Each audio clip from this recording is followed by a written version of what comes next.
Welcome to the second edition of what we like to call the Krishna Lite show.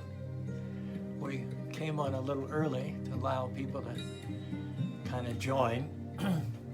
In the background we have Krishna Bolo, a bhajan by Jai Lakshmi. As I explained last week, I like to think that I do preaching on three different levels. One is scripture, and we have a Srimad Bhagavatam class that goes on Facebook Live every Monday, Wednesday, and Friday at 7:30 in the morning. We're in the first canto, first chapter. So that's high philosophy. It'll give you a level of exposition about the name, fame, personality, and supreme personality of Godhead that's unrivaled in any other spiritual tradition in the world. So we urge you to take advantage of that. Now, at the same time, for new people and even for long-time devotees, to kind of guide yourself on earth, to give milestones and landmarks on your spiritual journey, practical tips of how much progress you're making as a person, as a husband, as a father, as an employee. The second level of classes we call seeker-friendly, and those are basically thematic. How to stop complaining, how to keep your calm when everybody about you is losing theirs, how to outlast the opposition. This will give you practical tools to get by your day-to-day life. It's like Krishna consciousness on the ground. And then there's another level of Krishna consciousness, which is not for the conservatives. Someone said there are two kinds of devotees. There are pizza devotees and pakora devotees. So the pakora devotees, pakora is a traditional Indian deep-fried dish. And so the pakora devotees are the ones who are more conservative, go by the book. And then the pizza devotees are the ones who are more innovative. And both are required. So for the pizza devotees, or who like innovation and creativity, like to use their brains in spreading Krishna consciousness, this is a good forum. We have rap songs with Krishna conscious themes. We have music from different sources. And we also have this resource here. This is called The Great Transcendental Adventure. It was written by Kormadas about the founding of Krishna consciousness in Australia from 1970 to 1975. And basically it's the history also of myself and Bhagavad, because that was our foundational experience in Krishna consciousness. We happened to have been traveling throughout the world at that time. We came to Australia. We'd already been to India. And we intersected with devotees right downtown Sydney.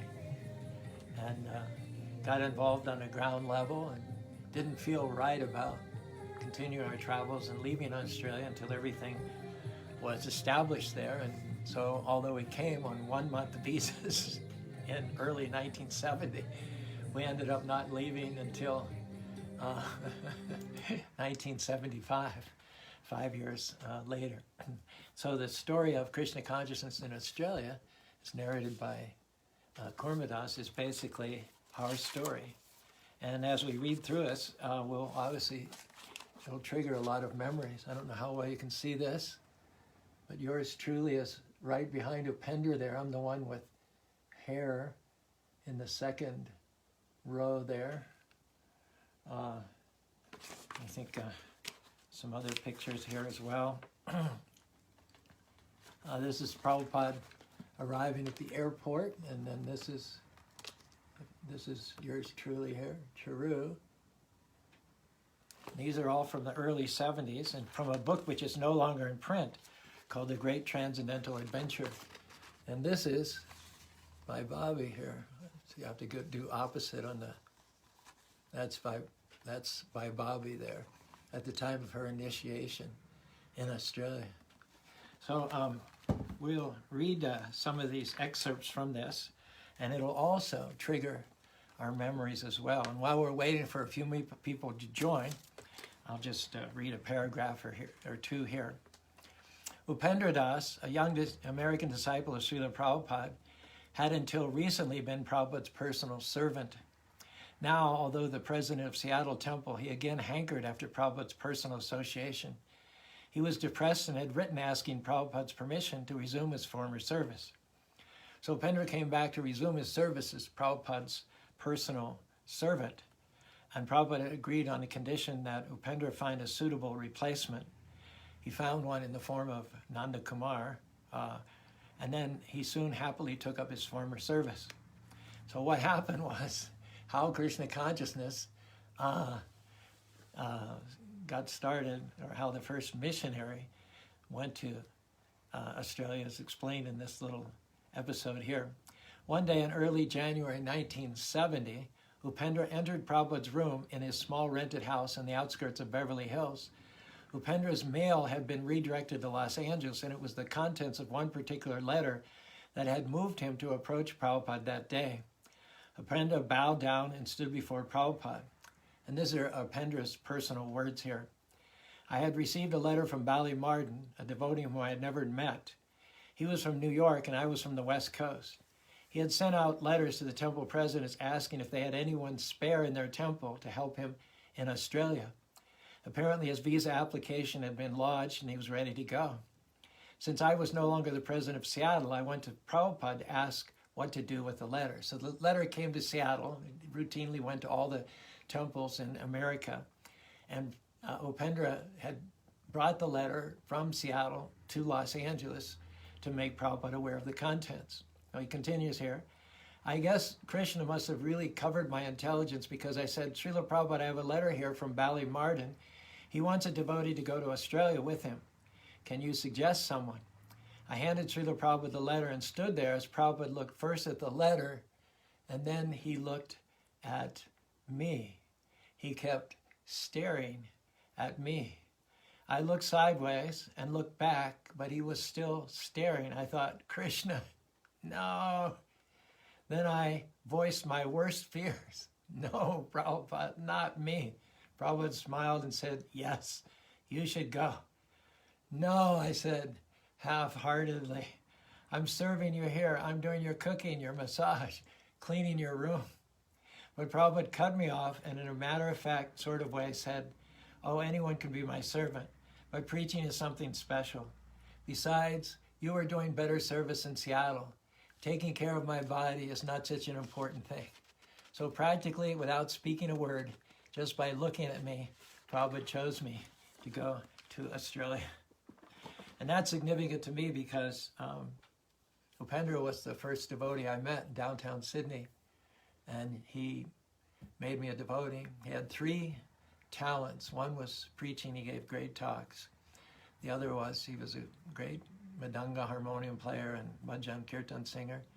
And probably the most important was he was a great cook. And so after attending the temple 1 or 2 days a week for 6 months or so, Krishna consciousness had gotten so much under my skin that traveling no longer held the allure for me that it had previously. And I talked with Bhagavad and we decided to become devotees. So more on that later. But what we did last week for our first episode was we started off with something auspicious, and of course Ganesh is the god of beginnings. And at that time we chanted a rap song from MC Yogi's album Ganesh is Fresh. So I want to do something a little different today, and therefore I've chosen this song. It's also by MC Yogi from an album called Rock on Hanuman. And we'll just play it here and start this afternoon's segment. David Kerr is giving some more information about the background of this. Can't really stop what I'm doing and read it, and it's only partial here, but he has extra additional information, which I'm not sure is available in this book, The Great Transcendental Adventure. All right, here we go. We're going to officially start the show with something about Hanuman.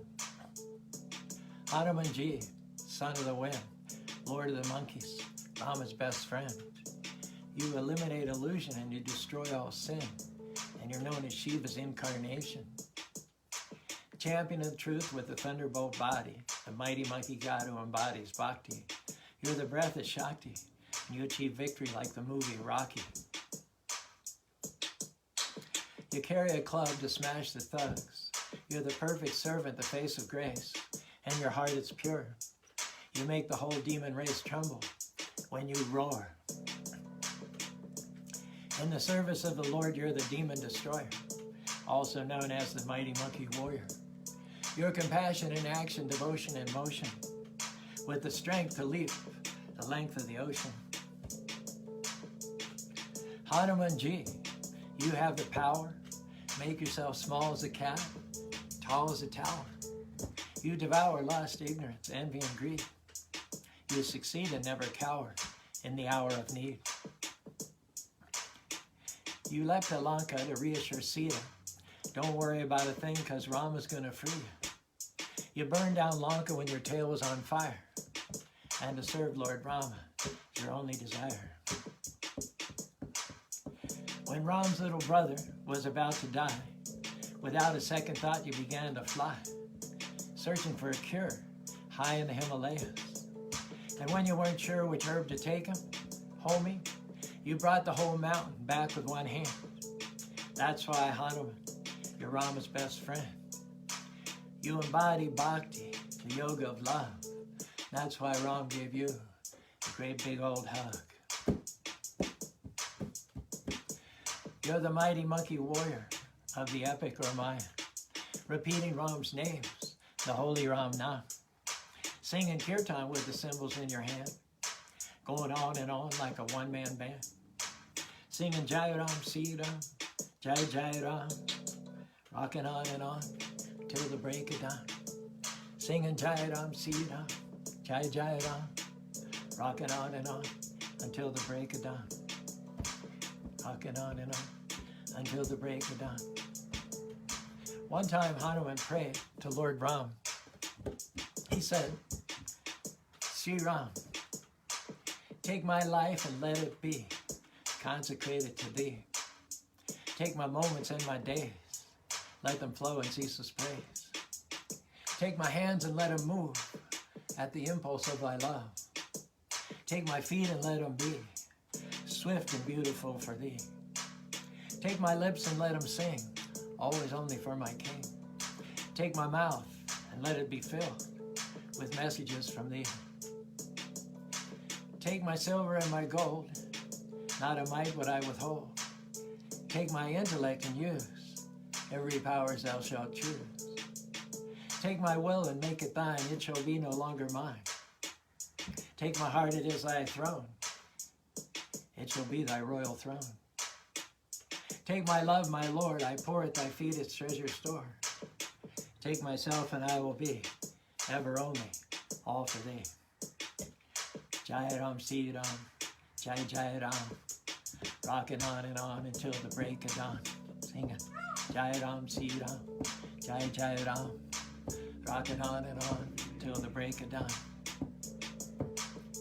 Hanuman Ji, son of the wind, lord of the monkeys, Rama's best friend. You eliminate illusion and you destroy all sin, and you're known as Shiva's incarnation. Champion of truth with the thunderbolt body, the mighty monkey god who embodies bhakti. You're the breath of Shakti and you achieve victory like the movie Rocky. You carry a club to smash the thugs. You're the perfect servant, the face of grace, and your heart is pure. And you make the whole demon race tremble when you roar. In the service of the Lord, you're the demon destroyer, also known as the mighty monkey warrior. Your compassion in action, devotion in motion, with the strength to leap the length of the ocean. Hanuman Ji, you have the power. Make yourself small as a cat, tall as a tower. You devour lust, ignorance, envy, and greed. You succeed and never cower in the hour of need. You left to Lanka to reassure Sita. Don't worry about a thing, because Rama's going to free you. You burned down Lanka when your tail was on fire, and to serve Lord Rama was your only desire. When Ram's little brother was about to die, without a second thought you began to fly, searching for a cure high in the Himalayas. And when you weren't sure which herb to take him, homie, you brought the whole mountain back with one hand. That's why, Hanuman, you're Rama's best friend. You embody bhakti, the yoga of love. That's why Ram gave you a great big old hug. You're the mighty monkey warrior of the epic Ramayana. You repeat Ram's names, the holy Ram Nam, singing kirtan with the cymbals in your hand, going on and on like a one-man band, singing Jai Ram, Ji Ram, Jai Jai Ram, Jai Ram, Si Ram, Jai Jai Ram, rocking on and on until the break of dawn. Jai Ram, Si Ram, Jai Jai Ram. Take my life, Lord, and let it be consecrated to Thee. Take my moments and my days, let them flow in ceaseless praise. Take my hands and let them move at the impulse of Thy love. Take my feet and let them be swift and beautiful for Thee. Take my lips and let them sing, always only for my King. Take my mouth and let it be filled with messages from Thee. Take my silver and my gold, not a mite would I withhold. Take my intellect and use every power Thou shalt choose. Take my will and make it Thine, it shall be no longer mine. Take my heart, it is Thine own, it shall be Thy royal throne. Take my love, my Lord, I pour at Thy feet its treasure store. Take myself and I will be ever only, all for Thee. Hare Krishna, Krishna Krishna, Hare Hare. Hare Ram, Ram Ram, Hare Hare. Hare Krishna, Krishna Krishna, Hare Hare. Hare Ram, Ram Ram, Hare Hare. Hare Krishna, Krishna Krishna, Hare Hare. Hare Ram, Ram Ram, Hare Hare. So we officially opened our show with a song by MC Yogi called Rock On Hanuman from his album by the same name. And we've got some other songs coming up for you throughout the hour, but we're going to fill in the interim period with excerpts from this book called The Great Transcendental Adventure. A lot of people want to know, as a disciple of Prabhupada, what was my story? How did I come to Krishna consciousness? And it's told in this book. This is the story of the founding of Krishna consciousness in Australia, where my wife and I happened to have been when we met devotees in 1970. So the two devotees that had come as missionaries just a month or so before we arrived were named Bali Martin and Upendra. And so, got a comment that you can't hear too well, so I'm trying to scoot up a little closer here. So this is the story of Bali Martin arriving in Sydney. And also, while this is happening, I'll tell you our parallel story, because Bhai Bobby and I were heading through India, Thailand, Malaysia, Singapore, Indonesia, and Northern Territories through Cairns and Townsville on our way to Sydney, which is where we meet devotees. But this is setting the scene here a little bit. In early February 1970, Bali Martin arrived in Sydney, Australia's largest city, with practically no money and only a few back-to-guided magazines. The young couple with whom Bali Martin had corresponded picked him up at the airport and accommodated him for a few days in their house in outer Sydney suburb. They were friendly and willing to help, and although not really interested in Krishna consciousness, had helped him so far. Bali Martin asked the people where they suggested he go, some central spot in Sydney. They suggested King's Cross, which from their description sounded to Bali Martin like the Greenwich Village of Sydney. I haven't been back to Australia since, I think it was in 2012, the devotees flew me back for the 40th reunion of the establishment of the deities there, Radha Gopinath. But in those days, the Vietnam War, of course, was raging, and the soldiers took their R&R in King's Cross. That was a segment of an area of the city called Potts Point.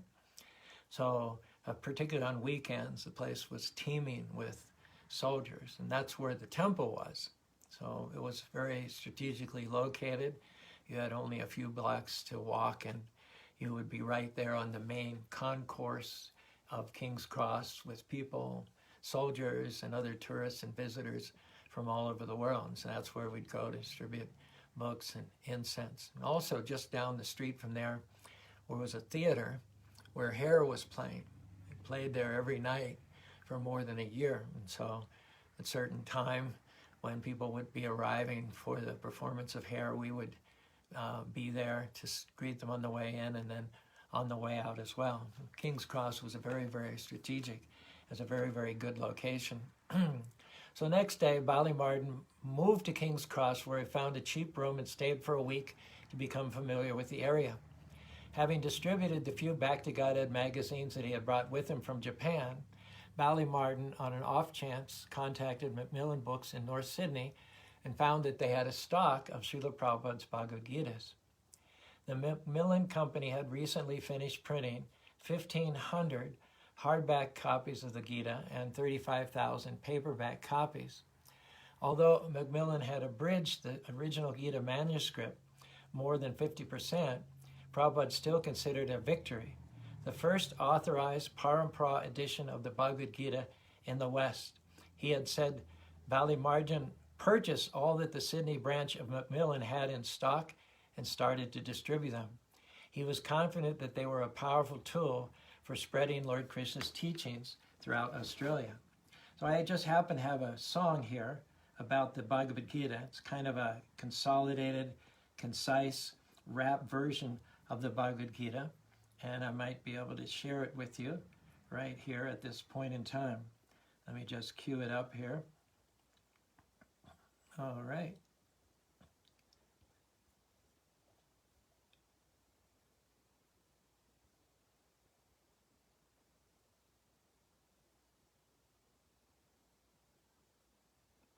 Just hold on a second while we get our technical thing worked out. Okay. All right. So this is our rap version of the Bhagavad Gita.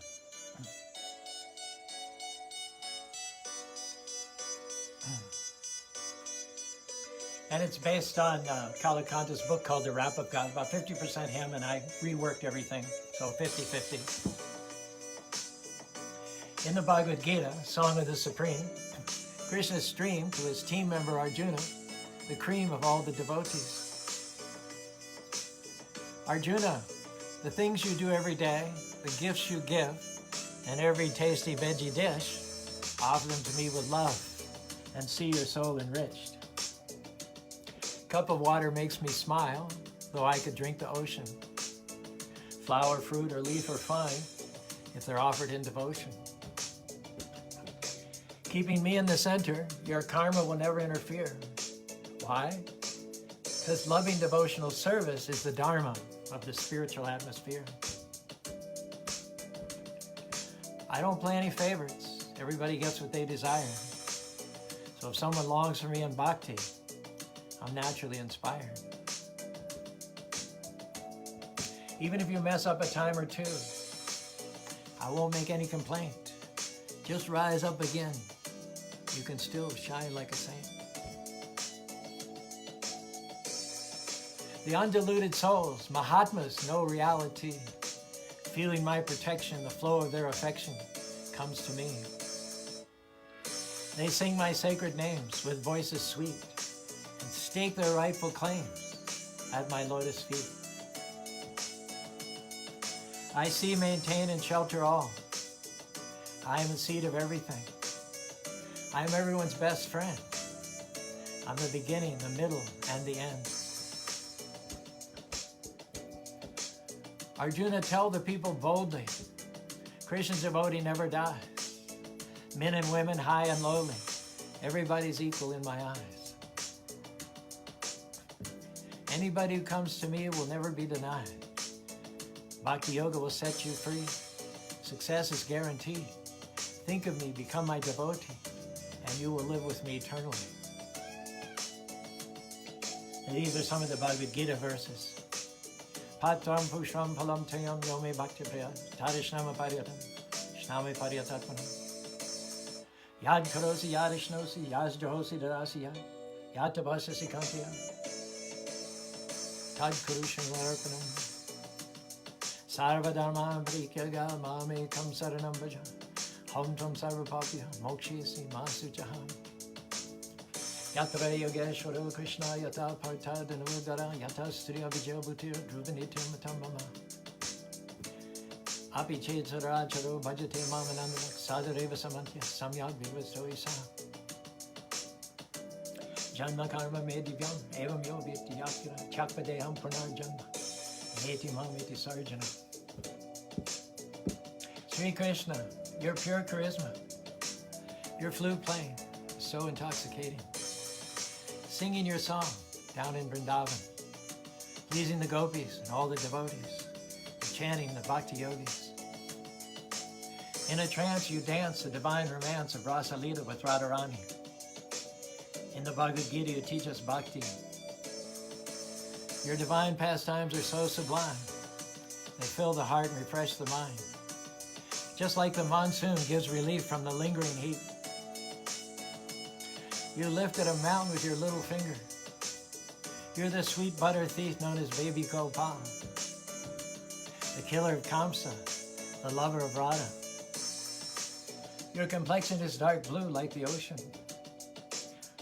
I offer my devotion with all of my emotion. Hare Krishna, Krishna Krishna, Hare Hare, Hare Ram, Ram Ram, Hare Hare. Hare Krishna, Krishna Krishna, Hare Hare, Hare Ram, Ram Ram, Hare Hare. Manmana Bhava Madhaka, Madhyaki Mam Namaskaru, Mama Vasisi Satyam Te, Pratijana Priyoshi Me. Aham Sarvasya Prabhavo Mata Sarvam Pravardate, Iti Madhva Vajanti Mam, Buddha Bhava Samanvitaham. Mata Parataramya Kinchirasti Nanjaya, Mayataramidam Sarvam, Sutramana Kanadyavam. In the Bhagavad Gita Song of the Supreme, Krishna streams to his team member Arjuna, the cream of all the devotees. Arjuna, the things you do every day, the gifts you give, and every tasty veggie dish, offer them me with love and see your soul enriched. Cup of water makes me smile, though I could drink an ocean. Flower, fruit, and leaf are fine if they're offered in devotion. Keeping me in the center, your karma will never interfere, because loving devotional service is the dharma of the spiritual atmosphere. I don't play any favorites. Everyone gets what they desire. If someone longs for me in bhakti, I'm naturally inspired. Even if you mess up a time or two, I won't make any complaint. Just rise up again. You can still shine like a saint. The undiluted souls, Mahatmas, know reality. Feeling my protection, the flow of their affection comes to me. They sing my sacred names with voices sweet and stake their rightful claim at my lotus feet. I see, maintain, and shelter all. I am the seed of everything.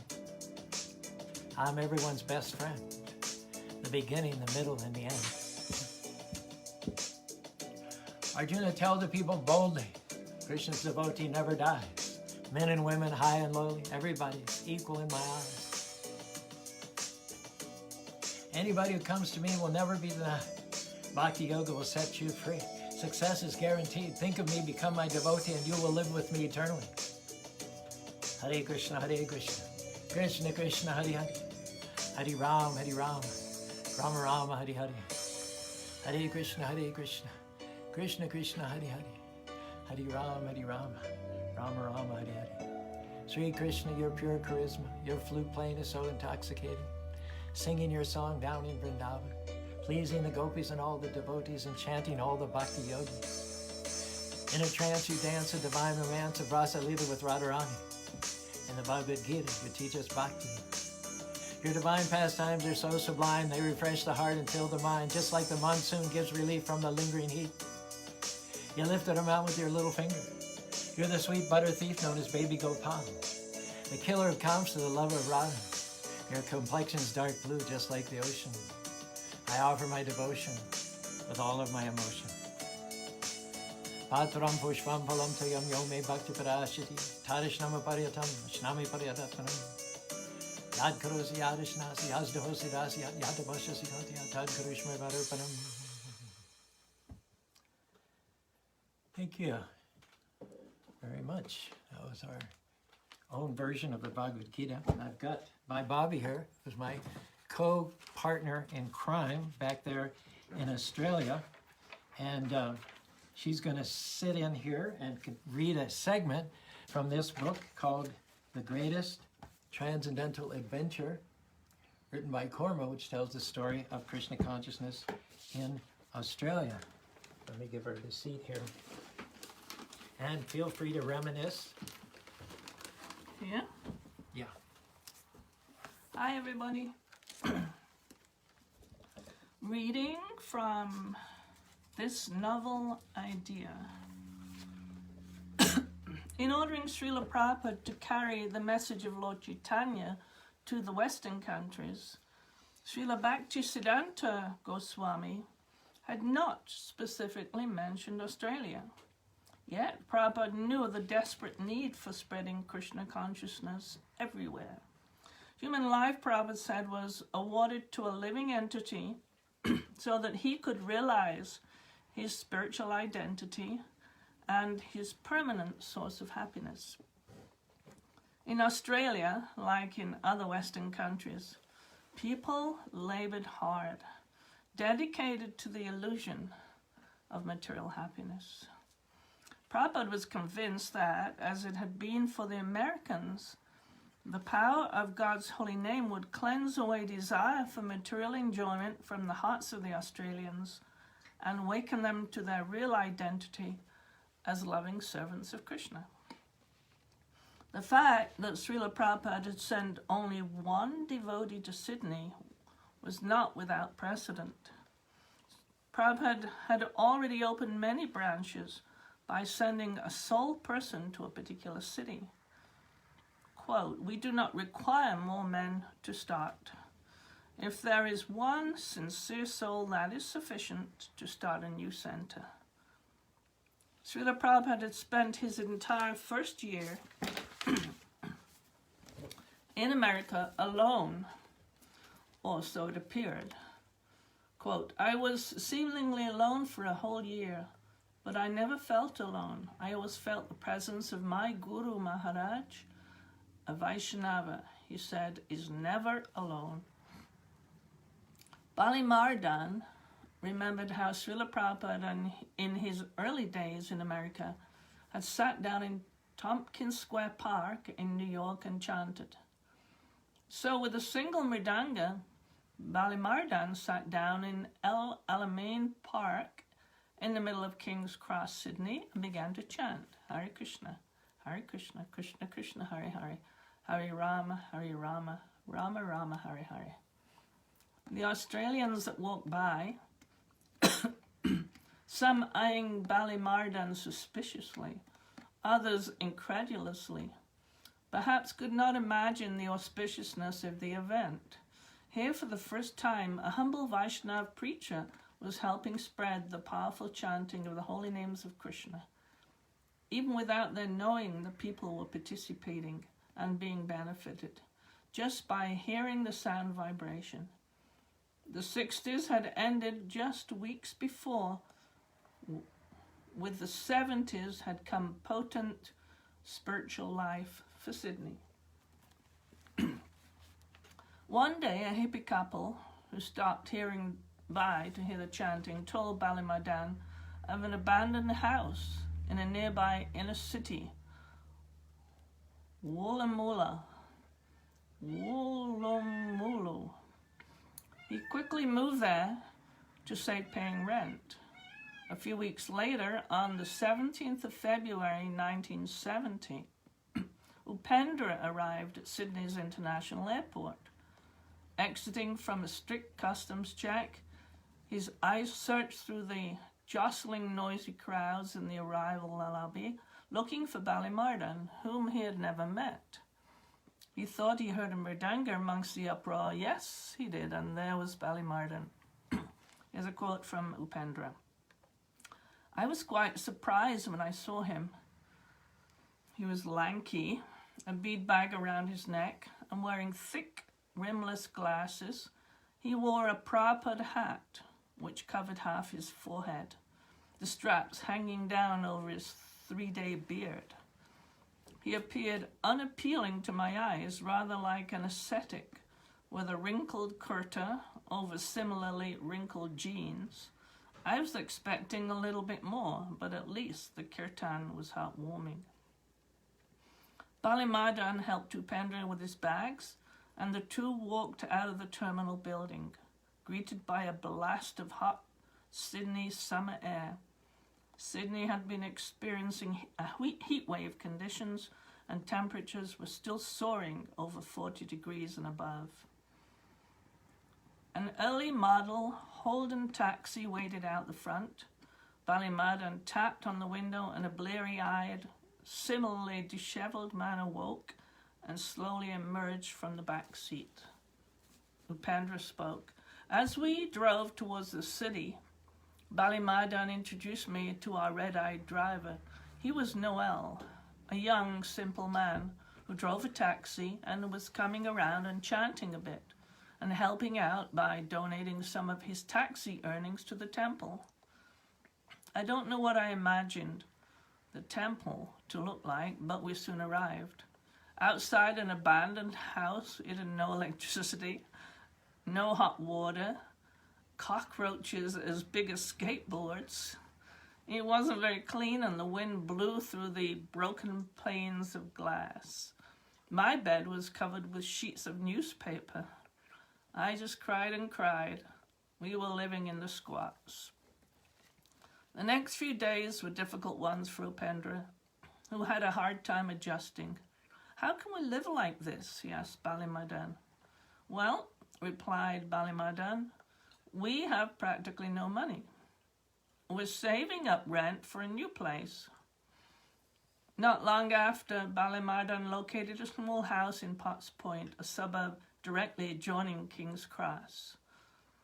Although the dingy street was sometimes inhabited by drunks who slept in the gutter, it was better than the squats. Situated on a cliff face overlooking the vast expanse of inner city Sydney with its dockyards and rolling parklands, the prominent blue building was quite suitable.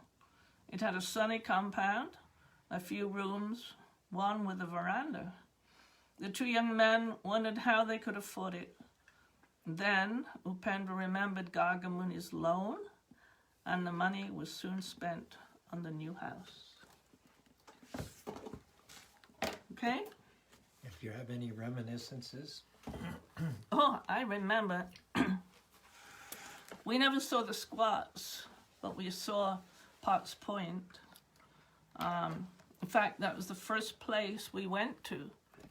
I think Caru saw the devotees chanting "It's King's Cross." We were invited to go, and we turned up for what they called a Sunday feast. There was a few people there, and Upendra had cooked something. When you got a plate of food, it was just a teaspoon of this and a teaspoon of that, but honestly, it was the most spectacular food you've ever tasted. Upendra was a great cook. He used to cook for Prabhupada. Prabhupada loved his cooking. And so we had a tiny taste of prasadam, and it was a totally different experience than any of the food I'd ever had. The first time we visited, they asked us, I think there was a donation box at the entrance. And we put in $2, which is a lot of money in those days. And of course, we were broke too. And somehow or other, they looked at us quizzically. How can you afford to give so much? And are you sure you can do that? They were very grateful. I think they even asked if we needed any change. But to us, it was just spontaneous. That's what you do. You give a donation for something as exhilarating as we experienced. Now, personally, I was not qualified to be there. I was wearing a mini skirt. That was the fashion in those days. And it's very difficult to sit cross-legged and feel comfortable with a mini skirt. And then we were taught how to chant, and I was very confused. I didn't see how people could become God conscious by repeating words. I had no knowledge of the concept of the mantra. But anyhow, it was an experience, a pleasant experience, and we enjoyed Upendra enormously. He was a great musician, a beautiful voice, a sweet nature, excellent cook. So all those things made the experience attractive. And so we did go back. If I recall, we had intended going somewhere else at that time and changed our mind. It was a local yogi who had long hair, beautifully combed, who was charging, one of those kind of bogey yogi situations. And Caru was smart enough not to go there, but to go to see the genuine devotees. So we went regularly and eventually began to understand what they were teaching. And that way, each week, visiting, we became Krishna conscious devotees. Okay? Thank you. Thank you, Vi. That was super. We have Vi sit in every week to share her recollections and stories, and there's certainly a lot of them. Just hearing Vi talk there reminded me of a number of different stories. But we do punctuate the show with some music, and one of the main motivations that I have in starting this show every Sunday at 11 o'clock is so that I can share some poems and some music that I've learned with you. So what this is by an unknown author. It talks about the temporality of this material world. Nothing actually remains. Whereas spirit is eternal, matter is always in flux. Matter is never not changing. We take matter as ultimate reality. We feel it's solid, stable. We feel it's the stuff of which reality is made. But the more you learn about spirit and how it is unchanging, and how, in fact, from a scientific point of view, matter is always in flux, the more you come to realize that actually the opposite is true. Matter is not the substance and spirit the shadow.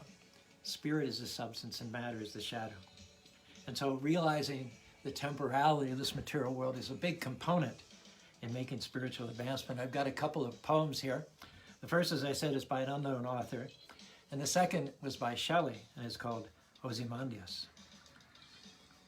And if you like, you can sing the refrain with me.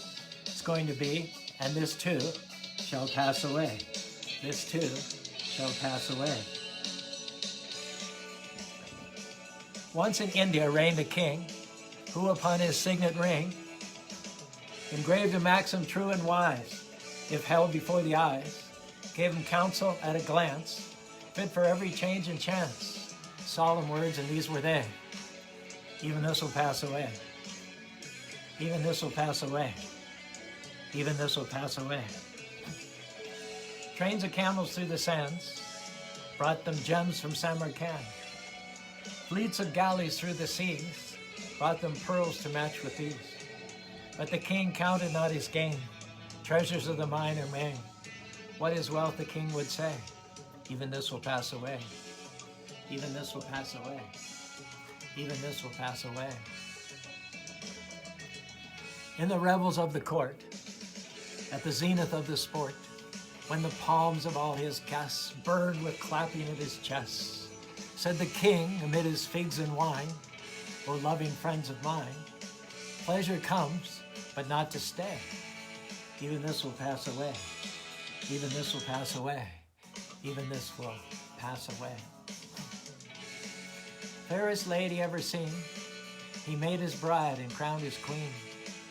Pillowed on the marriage bed, whispering to his soul, he said, bridegroom never pressed fairer bosom to his breast, but mortal flesh will come to clay. Even this will pass away. Even this will pass away. Even this will pass away. Fighting on a furious field, once a javelin pierced his shield. Soldiers with a loud lament bore him bleeding to his tent. Groaning from his tortured side, pain is hard to bear, he cried, but with patience day by day, even this will pass away. Even this will pass away. Even this will pass away. Standing in the public square, 20 cubits in the air, stood his statue carved in stone. Then the king, disguised unknown, stood before his sculptured name, musing meekly, what is fame? Fame is but a slow decay. Even this will pass away. Even this will pass away. Even this will pass away. Struck with palsy, wise and old, waiting at the gates of gold, said the king with his dying breath, life is done, but what is death? And then in answer to the king, fell a sunbeam on his ring, showing by a heavenly ray, even this will pass away. Even this will pass away. Even this will pass away. Once in India reigned a king, who upon his signet ring engraved a maxim true and wise, which upheld before the eyes, gave him counsel at a glance, fit for every change and chance. Solemn words, and these were they. Even this will pass away. Even this will pass away. Even this will pass away. You getting the feeling? You getting the mood? Same theme, different author. This is Shelley. I met a traveler from an antique land who said to vast and trunkless legs of stone, stand, half sunk in the desert. Beside them a shattered visage lies, whose sneer and wrinkled lip and frown of cold command tell that well the sculpture those passions read, which yet survive, stamped on those lifeless things, the heart that mocked them and the hand that fed. And on the pedestal these words appear, my name is Ozymandias, King of Kings. Look on my works, ye mighty, and despair. Nothing beside remains. Round the decay of that colossal wreck, boundless and bare, the lone and level sands stretch far away. Round the decay of that colossal wreck, boundless and bare, the lone and level sands stretch far away. And this too shall pass away. This too shall pass away. This too shall pass away. Once in India reigned a king who upon his signet ring engraved a maxim true and wise, which upheld before the eyes, gave him counsel at a glance, fit for every change and chance. Solemn words, and these were they, even this will pass away. Trains of camels through the sands brought him gems from Samarkand. Fleets of galleys through the seas brought him pearls to match with these. But he counted not his gain, treasures of the mine remain. What his wealthy king would say, even this will pass away. In the zenith of the sport, in the revels of the court, when the palms of all his guests burned with clapping at his jests, said the king amid his figs and wine, O loving friends of mine, pleasure comes but not to stay. Even this will pass away. Fairest lady ever seen, he made his bride and crowned his queen. Pillowed on the marriage bed, whispering to his soul, he said, bridegroom never pressed fair bosom to his breast, but mortal flesh will come to clay. Even this will pass away. Fighting on a furious field, once a javelin pierced his shield. Soldiers with a loud lament bore him bleeding to his tent. Groaning from his tortured side, pain is hard to bear, he cried, but with patience day by day, even this will pass away. Towering in the public square, 20 cubits in the air, stood his statue carved in stone, then the king disguised and alone, musing before his sculptured name, thought, what is fame? Fame is but a slow decay, even this will pass away. Struck with palsy, wise and old, waiting at the gates of gold, said the king with his dying breath, life is done, but what is death?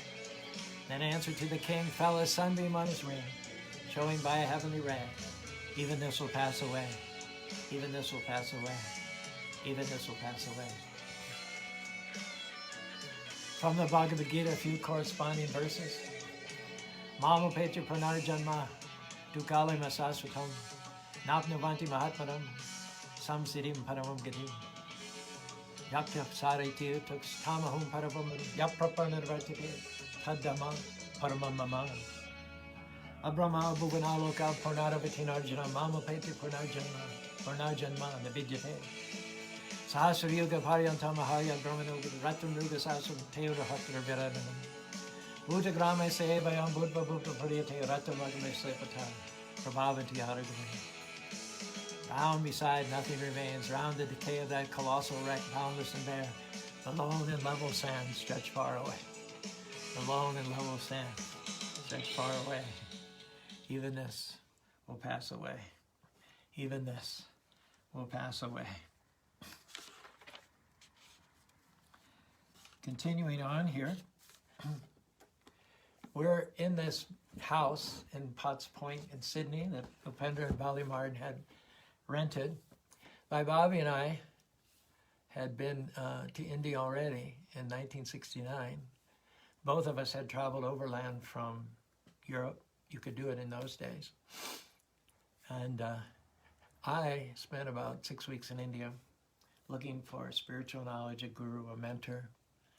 Didn't really succeed. In those days, it was pretty hit or miss. You didn't have all the connectivity that you have today. I don't even think Lonely Planet was published in those days. So the main resource you had would be to go to hotels where travelers were staying. And that was a big ego trip. Everybody bragging about the places they'd been and the things that we'd seen. So it didn't really get access to the undercurrent of Indian culture. And then, of course, dressed as a Westerner, a dime a dozen everywhere. Most of them involved with marijuana and things like that. A little bit distasteful to the general Indian population. So long story short, I didn't make my spiritual connection in India. And then I came to Thailand. I spent a month. I had a job in Thailand, earning money. That's another story. And finally arrived at Singapore with the intention to go to Australia and get some more money. I was sitting at a cafe in Singapore where travelers congregated.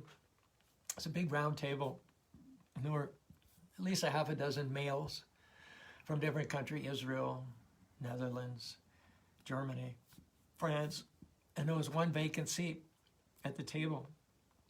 So this gorgeous young lady came in. I remember she had an evening gown on because she actually had a date that night.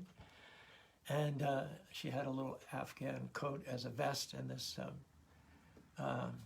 magenta or turquoise, sort of an evening gown.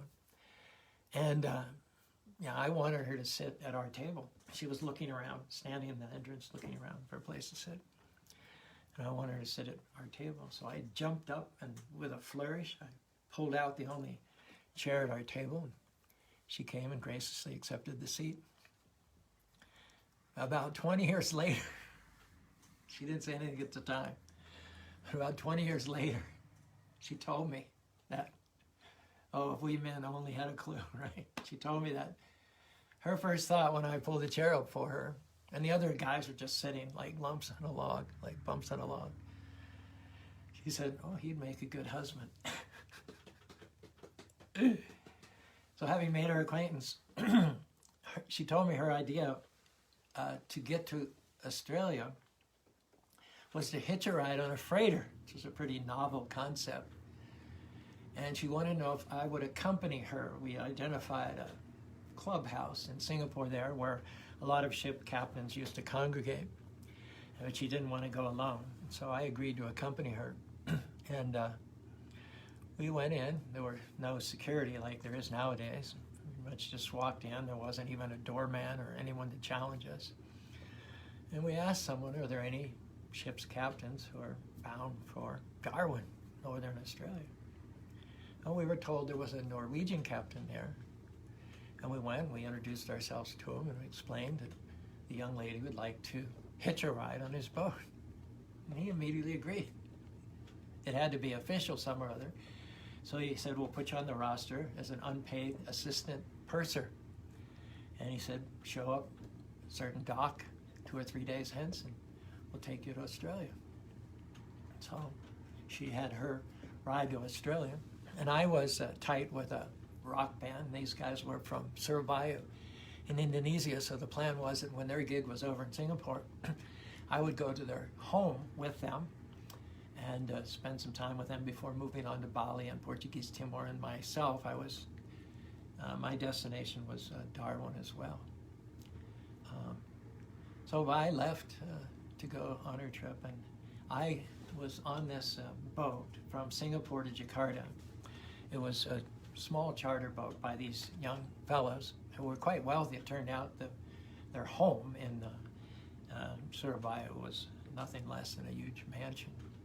So I'm on this boat and seeing Singapore recede in the swell created by the propeller of the boat. And I remember thinking, True, you idiot. You complete idiot. You met this girl. She was a nice girl. You're very attracted. She's intelligent. And you never asked her name. You never asked her address back in England, her phone. Of course, you didn't have cell phones. You didn't have email addresses in those days. So you had to have a last name and you had to have an address. And you know, at least you could get in touch with her through her home in England, if no other way. I had to ask none of that. All I knew was Christine. Trying to be cool or something. So I was kicking myself, you know, all through Jakarta, Indonesia, and I spent a month in Bali. I'll tell here's that story later on. So it's about 6 weeks before I finally arrived in Darwin, and all the time I said, why didn't you get some contact information for that girl? Now you'll never see her again. You're an idiot.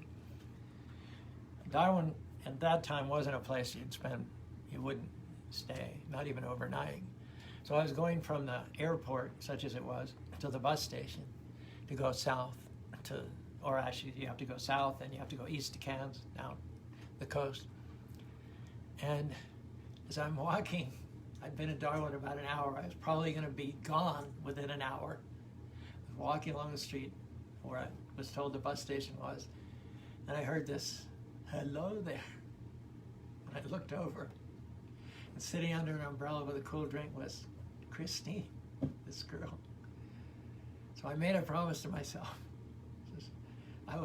Krishna gave me, I didn't know Krishna at that time, but whatever higher power I attributed, he gave me a second chance. So I'm not going to blow it this time. I'm going to take advantage of it. And so Christine is by Bobby, and we've been together now for, gosh, probably maybe almost 50 years now. 48 years, I believe it is. Okay, so let me see if I can cue up one more song here to finish out our hour together. You do this during the week and everything works perfectly, and then you get up here and it doesn't. Okay, here we go. So this has to do with the spirit soul, which is a fundamental principle in our Krishna conscious movement, that we're not these bodies, but we're an eternal spirit soul. And it's a medley of 3 songs, and I'm going to throw in also some other songs written by William Wordsworth from Intimations of Immortality. And if we have time, I'll also interject a short poem called Vital Spark of Heavenly Frame by Alexander Pope. But let me do our one commercial here. You see me wearing this buff here. We have these available, and they're excellent masks. If you go out in public, you can use this buff as a mask. Protect yourself. And I discovered the other day, as well as protecting you from inhaling potentially infectious droplets, when you have the mask on, it's a very effective deterrent. It reminds you not to touch your face. So not only does it protect you from, infectious droplets, but as long as you're wearing the mask, you will not touch your face. It was so effective that even after I finished my shopping at Walmart and got the things I did, I kept it on in the car just as a reminder not to touch my face. So these are $10, and you can send us and a little bit of postage to utahkrishnas@gmail.com if you'd like to support the program and get yourself a very, very trendy face mask to protect from the virus. Or if you prefer a bandana, we have these Om Shanti bandanas. They're only $6. So just go ahead and PayPal, $6 plus a couple dollars postage, $10 for these. We sold 5 of them last week. Thank you out there, Wanda Kennedy. It'll help support the program, and we'll get them out to you on Monday. And when you go out in public with these very, very trendy masks and people ask you where you got them, you can tell them, the Krishna Temple in Spanish Fort, Utah. Okay, we're just going to finish off here. I won't say anything more, except right now I'm going to thank you for joining us. We'll be back next Sunday at 11 o'clock for segment number 3 of the Krishna Lite Show. We're ending here with, and I think Jai Krishna was watching a minute ago, so I have to give credit where credit is due. This song is because of Jai Krishna. His group, Ananda Group, has played at the Color Festival since the very beginning. And he has a song, when I look into your eyes, I see a shining soul. When I look into your eyes, I see a spirit soul. And I would hear that song, and those lines would be bouncing around in my head for weeks afterwards. And so I gleaned that there's a special potency from those two lines. And so then I sat down one day and I added some other verses to it and built the following song around this. But the seed is from you, Jai Krishna. Okay, let's go. When I look into your eyes, I see a shining soul. When I look into your eyes, I see a spirit soul. I see a soul that's never born, a spark that never dies, yearns to fly back home, back to the spiritual sky. From dust you come, to dust you go, was not spoken of the soul. Its body, like a set of clothes, wears out and gets disposed. Flame of light and love gives life to the machine. Candle never snuffed, subtle, sublime, unseen. Soul has no beginning, ending it is none. Small in the atom, brighter than the sun. When I look into your eyes, I see a shining soul. When I look into your eyes, I see a spirit soul. See a soul that's never born, a spark that never dies. Yearns to fly back home, back to the spiritual skies. Hare Krishna, Hare Krishna, Krishna Krishna, Hare Hare. Hare Rama, Hare Rama, Rama Rama, Hare Hare. Hare Krishna, Krishna Krishna, Hare Hare. Hare Rama, Rama Rama, Hare Hare. The inner soul continues when the outer body ends. Like flame from wood, sparks ascending, transcending dark matter, blending with the sky, invisible to the naked eye. You cannot kill nor can you die. You cannot burn nor can you fry. The soul cannot be scorched by any blaze. No water can drown the spirit. No wind can make it fade. You cannot cut another, nor can you bleed.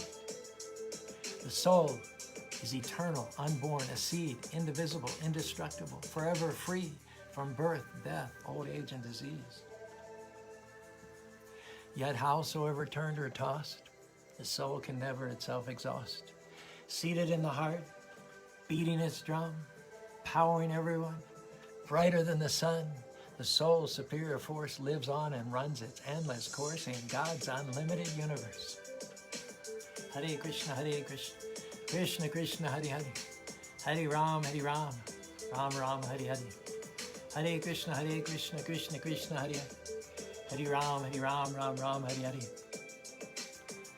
As a cloud is seated on air, so spirit supports the flesh. Take away the living force, it's just chemicals lying there, a corpse naked and bare. Not a twitch or wiggle, not a subtle wink or giggle. Can't tickle it or puzzle it with a rill. Deaf, blind, mute, dumb, numb. Can't reward it, can't restore it, can't ignore it. Deader than a doornail, stiffer than a board. Only thing to return it, burn it, bury it. Earth to earth, dust to dust, ash to ashes. Immortal body, infirm body versus immortal soul. Learn the difference, conquer ignorance, make a spiritual choice. Sing out, give voice, rejoice. Make some noise for the spiritual force. I say Hari out there, you say Krishna, Hari, Hari. I say Krishna, you say Krishna, Krishna, Krishna. I say Hari, you say Hari, Hari, Hari. I say Hari, you say Rama, Hari, Hari. I say Rama, you say Rama, Rama, Rama. I say Hari, you say Hari, Hari, Hari. Hari Krishna, Krishna Krishna, Hari Hari. Hari Rama, Rama Rama, Hari Hari. And today you get a bonus. A couple of verses from William Wordsworth's Intimations of Immortality. The soul that riseth with us, our life's star, hath had elsewhere its setting and cometh from afar. Not in entire forgetfulness, nor in utter nakedness it comes, but trailing clouds of glory from God, who is our home. Heaven lies about us in our infancy. Shades of the prison house begin to close upon the blowing boy. He beholds the light, and whence it comes, he sees it in his joy. And this youth who daily further from the east must travel, still is nature's priest and is on his way, attended by this vision splendid. At length a man perceives it fade away and die in the light of common day. When I look into your eyes, I see a shining soul. When I look into your eyes, I see a spirit soul. See a soul that's never born, a spark that never dies, yearns to fly back home, back to the spiritual sky. Here's your second bonus poem for today. Vital spark of heavenly flame, quit, oh quit this mortal frame. Trembling, hoping, lingering, flying. Oh, the pain, the bliss of dying. Cease fond nature, cease thy strife. Let me languish into life. Hark, they whisper, angels say, sister spirit, come away. What is this absorbs me quite, steals my senses, shuts my sight, draws my spirit, drowns my death? Tell me, O soul, can this be death? The world recedes, it disappears. Heaven opens in my eyes, my ears. With sound, seraphic ring. Lend your wings, I mount, I fly. O grave, where is thy victory? O death, where is thy sting? Hare Krishna, Krishna Krishna, Hare Hare. Hare Ram, Ram Ram, Hare Hare. Hare Krishna, Krishna Krishna, Hare Hare. Hare Ram, Ram Ram, Hare Hare. The inner soul continues when the outer body ends, like flame from wood, sparks ascending, transcending dark matter, blending with the sky, invisible to the naked eye. You cannot kill, nor can you die, you cannot burn, nor can you fry. The soul cannot be scorched by any blaze, no water can drown the spirit, no wind can make it fade. You cannot cut another, nor can you bleed. The soul is eternal, unborn, a seed, indivisible, indestructible, forever free from birth, death, old age, and disease.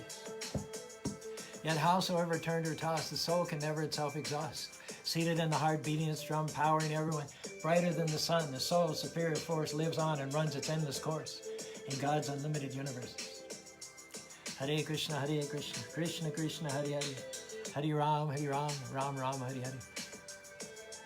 The cloud is seated on air, so spirit supports the flesh. Take away the living force, it's just chemicals lying there, corpse naked and bare. Not a twitch or wiggle, not a subtle wink or giggle. Can't tickle it or puzzle with a riddle. Deaf, blind, mute, dumb, numb. Can't reward it, can't ignore it, can't restore it. Deader than a doornail, stiffer than a board. Only thing to return it, burn it, bury it. Earth to earth, dust to dust, ash to ashes. Infirm body versus immortal soul. Learn the difference, conquer ignorance, make a spiritual choice, sing out, give voice, make some noise for the spiritual force. I say Hare, you say Krishna, Hare. Hare. I say Krishna, you say Krishna, Krishna, Krishna. I say Hare, you say Hare, Hare, Hare. I say Hare, you say Rama, Hare, Hare. I say Rama, you say Rama, Rama, Rama. I say Hare, you say Hare, Hare, Hare. Hare Krishna, Krishna Krishna, Hare Hare. Hare Ram, Ram Ram, Hare Hare.